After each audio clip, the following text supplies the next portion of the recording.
आपण शिक्षण घेतो वेगळ्याच एका क्षेत्रात, पण आयुष्य नेतं वेगळ्याच एका वाटेवर, जिथं आपण घेतलेल्या शिक्षणाचा काहीच उपयोग होत नाही आणि करिअरचं स्वप्न अधुरच राहतं जणू.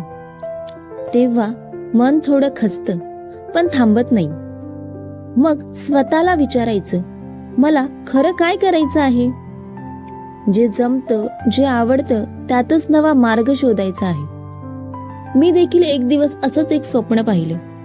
छोट्या पावलांनी का होईना, पण ठामपणे पुढे जायचं ठरवलं.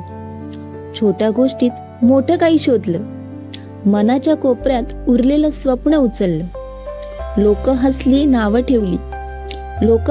नावं ठेवली, पण मी मात्र माघारी वळली नाही. संकट आली, मन डगमगलं, पण माझं ध्येय मात्र ठाम उभं राहिलं. आज नाही, पण उद्या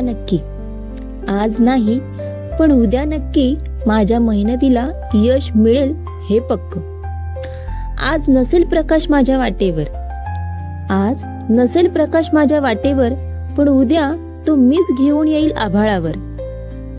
जरी नसेल रस्ता सरळ असेल तो काट्यांनी भरलेला, तरी प्रत्येक पावलात माझा विश्वास असेल.